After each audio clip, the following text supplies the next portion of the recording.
13, 14, 15 Mei 98, korban yang meninggal lebih dari 1.000 orang. Dan kasus itu memang oleh Komnas HAM dikategorikan sebagai satu kasus pelanggaran HAM berat.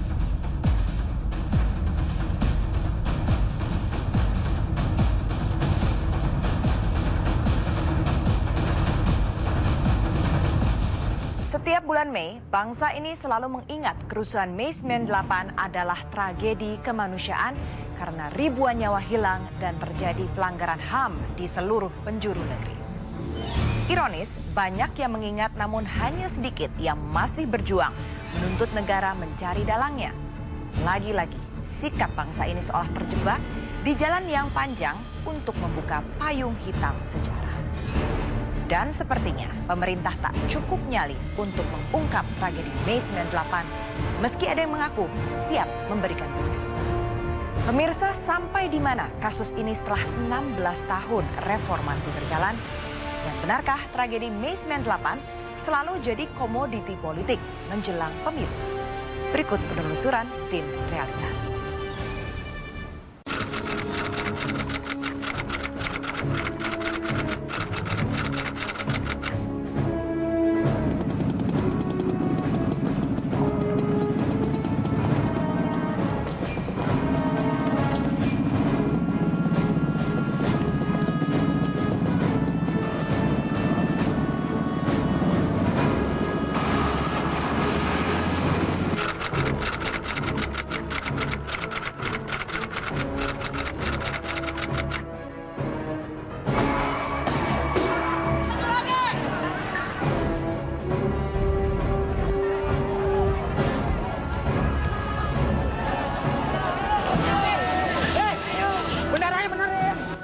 Orang ditekan masalah hak berorganisasi dan membentuk organisasi kemasyarakatan berkumpul, meledak semua.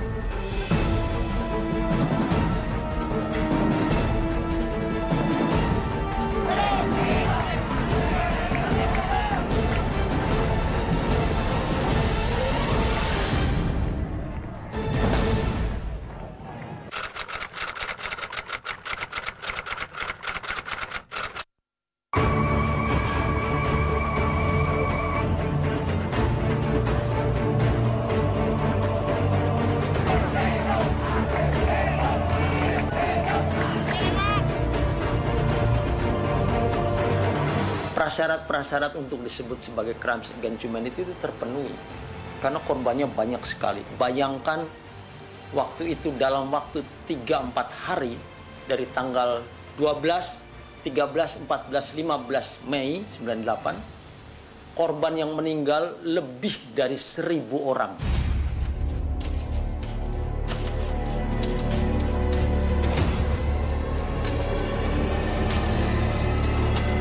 Genap 16 tahun tragedi Mei 98 terjadi. Dari tahun ke tahun, peringatan tragedi ini selalu ramai dan seperti telah menjadi ritual tahunan. Padahal, PR terbesar belum terselesaikan hingga detik ini, yakni mengungkap siapa pihak yang paling bertanggung jawab atas kerusuhan yang menelan banyak korban jiwa dan materi ini. Padahal, tim gabungan pencari fakta sudah dibentuk sejak pemerintahan Presiden Habibie. Ya, situasi saat itu memang cukup rumit.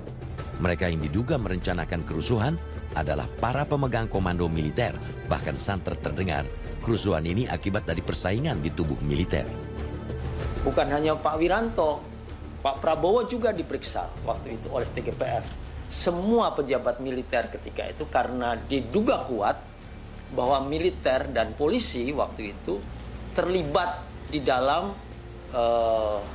kegiatan-kegiatan sistemik sehingga dikatakan bahwa negara terlibat di dalam tragedi Mei 98. Nah, dari segi itu maka telah terjadi crimes against humanity. Jadi pelanggaran hak asasi berat itu. TGPF ini namanya sudah disetir oleh orang yang tidak suka kepada Pak Harto dan kepada Prabowo. Udah jelas dong, masa kejadian pertemuan tanggal 14 karena merancang tanggal 13, di mana itu logikanya? Itu namanya provokatif untuk menjatuhkan Prabowo. Memang tragedi Mei 98 memunculkan perdebatan sengit dan panjang siapa yang paling bertanggung jawab atas pelanggaran HAM saat itu. Menariknya, masing-masing pihak mengklaim punya bukti kuat jika nanti ada pengadilan HAM. Celakanya, negara seperti tak mampu menyelesaikan masalah bangsa ini. Sekali lagi, masyarakat pun menjadi korban perang informasi di media massa.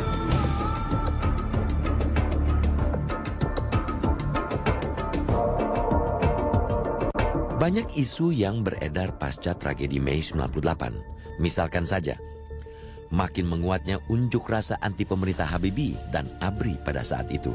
Bisa jadi, tekanan masyarakat inilah yang membuat Panglima ABRI mencopot Panglima Kostrad dan Kepala Staf Kostrad. Kalau Pak Prabowo dicopot dari Kostrad, ya, karena situasi pada waktu itu, ya dianggap Prabowo itu dalam keadaan pergantian panglima, dicopot dari panglima Kostrad karena dianggap Prabowo datang ke Habibie, melangkahi dari panglima ABRI, karena Prabowo dengan Habibie itu bagaikan anak sama bapak. Siapa yang punya kesalahan, kesengajaan, kelupaan dan mau bertanggung jawab harus bertanggung jawab. Mulai dari komandan pasukan bawah, bupati, wali kota, ya, sampai kepada presiden. Kalau memang terlibat, ya harus usut. Itu saya kira semuanya masih ada buktinya, ada saksinya. Contohnya Keflan Zen kan siap di Komnas HAM nanti kita lihat. Itu orang yang mengetahui betul oleh Keflan Zen. Bekas komandan militer maupun menteri yang bertanggung jawab dan sebagainya itu masih hidup semua. Banyak yang masih hidup. Jadi masalah politik berbeda. Mau cepat mau lambat itu terkehendak politik. Dari dokumen-dokumen yang ada itu kan 8 Mei sampai 10 Mei itu intelijen sudah memperingatkan bahwa hati-hati sebentar lagi ada situasi yang chaos dan ada martir yang akan menjadi korbannya gitu dah. Tapi kan waktu itu kan kita nggak tahu siapa yang menjadi pemicunya di kalangan TNI sendiri maupun waktu itu ABRI, ya, di kalangan ABRI sendiri juga bingung. Dugaan adanya permainan intelijen memang sulit dibuktikan. Namun, ada bisik-bisik yang menyebutkan operasi dalam operasi mungkin saja terjadi pada saat kerusuhan Mei 98 meletus. Bisa terjadi, bisa terjadi. Jadi semacam double agent itu main, ya, pseudo intelijen bisa jadi. Tapi dalam faktanya urutan-urutan yang dia buat nyatanya betul kejadian. Rapat di sana kejadian meledak. Nah, itu kumpul di sana instruksi betul kelihatan kejadian kerusuhan itu yang sana mengomandokan dilihat oleh intel saya ada komando untuk buat kerusuhan. Kalau operasi dalam operasi intelijen memang terjadi pada Mei 98, hasilnya sungguh luar biasa dan bisa jadi di luar perkiraan dalang-dalangnya. Jakarta sebagai pusat negara, porak-poranda.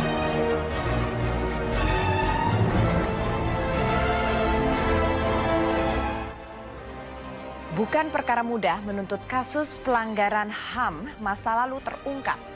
Meski ada banyak temuan yang bisa jadi alat bukti, mereka yang terlibat sulit tersentuh hukum. Faktanya hingga saat ini masyarakat juga belum melihat keseriusan negara meneruskan rekomendasi dari Komnas HAM untuk menyeret aktor tragedi Mei 98 ke pengadilan. Pertanyaannya adalah sampai di mana rekomendasi Komnas HAM itu sudah berjalan? Realitas segera kembali.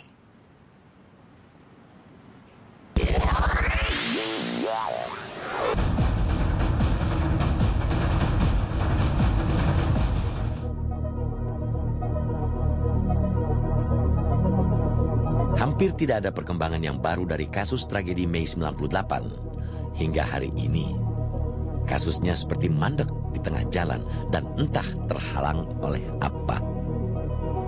Tapi pernyataan Kiflan Zain, mantan kepala staf Kostrad saat itu, yang mengaku tahu siapa pelanggar HAM di negeri, cukup menggetarkan para aktivis HAM.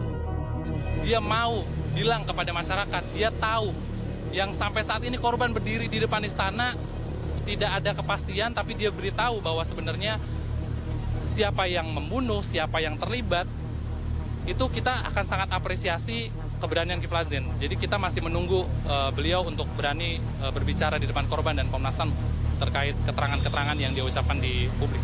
Perkara memaafkan itu buat bangsa kita tuh mudah, tetapi untuk sampai kepada memaafkan itu harus melalui proses panjang, bagaimana rasa keadilan para korban ini terpenuhi. Gitu. Ya, di setiap kesempatan diskusi HAM, Kiflan Zain selalu memberikan pandangan tentang kasus HAM masa lalu di negeri ini. Wajar jika Purnawirawan Mayor Jenderal TNI ini menjunjung tinggi jiwa korsa dalam setiap pendapatnya. Kalau rakyat mengatakan untuk keadilan HAM kepada Prabowo, ya salah alamat lah. Itu salah alamat. Kenapa? Prabowo tidak bertanggung jawab untuk kejadian massa yang terbakar itu, karena dia malah mengerahkan pasukan untuk mengamankan Jakarta. Karena saya sendiri yang mengambilnya, memerintahkan semua pasukan sekitar Jakarta, sekitar Jawa Tengah, Jawa Timur, ya Jawa Barat, Jawa Tengah, Jawa Timur sampai ke Makassar. Sama sekali saya bukan mau melakukan dikotomi sipil, militer dan sebagainya, tapi siapa yang bertanggung jawab? Ini semua merupakan koordinasi dari tanggung jawab negara. Sederhana, sebuah pemerintahan yang sudah mulai kehilangan legitimasinya dari rakyat ingin mempertahankan, namanya regimentasi, ingin mempertahankan proses kekuasaan ini dengan segala cara. Caranya membuat chaos masyarakat, lalu dia akan muncul sebagai pahlawan lagi. Itu rencananya. Sekali lagi, tragedi Mei 98 belum menemukan titik terang siapa yang harus bertanggung jawab terhadap hilangnya ribuan nyawa kerugian ekonomi yang sangat besar. Masing-masing pihak seperti mencari aman dengan menghindari kasus ini. Bahkan, negara pun seakan tidak peduli terhadap tragedi ini. Seingat saya, untuk peristiwa kerusuhan Mei, itu Komnas HAM sudah selesai menjalankan tugasnya melakukan penyelidikan pro justisia. Dan kasus itu memang oleh Komnas HAM dikategorikan sebagai satu kasus pelanggaran HAM berat, yaitu kejahatan terhadap kemanusiaan. Karena unsur-unsurnya terpenuhi. Dan pada saat peristiwa itu terjadi, pihak-pihak pelakunya juga diidentifikasi ciri-cirinya, tempat-tempat kejadiannya. Nah, jadi memang ini kasus sudah selesai penyelidikannya dan sudah diserahkan kepada jaksa agung untuk ditindaklanjuti. Komisi Nasional Hak Asasi Manusia atau Komnas HAM telah menyerahkan berkas hasil penyelidikan kasus Mei 98 ke Kejaksaan Agung pada tahun 2005. Namun, laporan ini mangkrak sampai detik ini. Desakan Komnas HAM agar Presiden mengeluarkan kepres pembentukan HAM ad hoc juga menemui jalan buntu. Ya, jadi itu yang kemudian Komnas HAM sangat sesalkan ya. Begitu sebenarnya proses ini nampaknya berhenti dengan Menko Polhukam karena beliau sampaikan harus menunggu RUU KKR, kemudian kami melakukan langkah menyurati Presiden, Komnas HAM untuk bertemu dengan Presiden. Nah, tapi ternyata melalui Pak Sudi Silalahi dijawab surat kami bahwa Presiden tidak punya waktu untuk bertemu dengan Komnas HAM. Nah, itu yang sesungguhnya sangat kami sesalkan. Tampaknya tragedi Mei 98 hanya akan menjadi bulan-bulanan isu miring di tengah masyarakat. Bukti-bukti yang telah dirangkai untuk menjerat aktor kerusuhan juga tak mampu menembus tembok istana. Jelas tidak ada keseriusan negara memfasilitasi terungkapnya kasus HAM berat Mei 98. Pemirsa, benarkah para aktivis HAM kini mulai disusupi mereka yang berambisi jadi penguasa? Realitas segera kembali.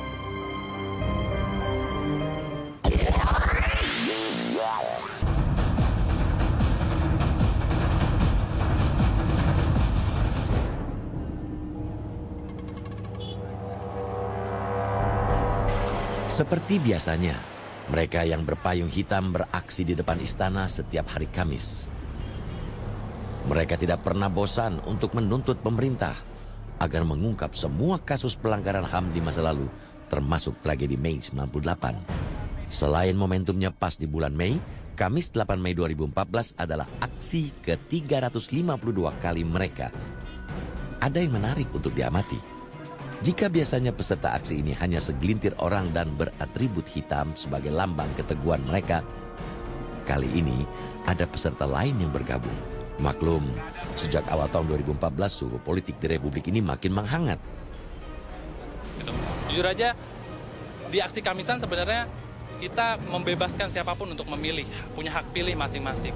Tapi kita punya tuntutan utama, yaitu menuntaskan kasus pelanggaran masa lalu. Kalau misalnya saat ini momennya pas Prabowo sebagai pelanggar HAM, dia terlibat kasus penculikan 13 aktivis, itu karena momentum dia mencapreskan diri saja. Nah, saya juga didatengin orang dari Forum Rakyat. Nah, jadi saya ini juga didatengin orang Gerindra, didatengin orangnya Pak Jokowi. Ya, saya nggak tahu apakah itu orang yang akan menggunakan kesempatan terhadap Pak Jokowi, saya tidak tahu. Wajar ada peserta dari kelompok lain yang ikut dalam aksi Kamisan di depan istana karena kegiatan ini memang terbuka bagi siapa saja yang berjuang menuntut HAM. Tidak tertutup juga untuk para pembuat film dokumenter. Tidak heran kalau ada lebih dari 10 film dokumenter mengenai kerusuhan Mei 98 telah dibuat dan berkali-kali unjuk gigi di sejumlah festival internasional. Lewat film, setidaknya dunia luar tahu kalau masalah HAM bangsa dan negara yang bernama Indonesia ini belum rampung. Peran serta dari wartawan, dari anak-anak mahasiswa yang membuat film, yang membuat foto, yang membuat berita, ini merupakan ujung tombak bagi perjuangan kami di dalam mendesakkan penyelesaian kasus-kasus pelanggaran HAM baik di dalam negeri maupun di luar negeri. Mirip sebuah episode film drama, riuh terdengar tangis bahagia setelah rezim penguasa tumbang dan selalu ada isak tangis mengenang mereka yang jadi martir. Bulan Mei 2014 ini, aksi kecil Kamisan mendapat sorotan publik karena agendanya bertambah. Ada aroma politis yang tipis menolak calon presiden yang tersangkut kasus pelanggaran HAM berat di masa lalu. Saya Andini Effendi bersama tim Realitas. Sampai jumpa. Bongkar. Oh ya, oh ya, oh ya, bongkar. Oh ya, oh ya, oh ya, bongkar. Oh ya, oh ya, oh ya, bongkar.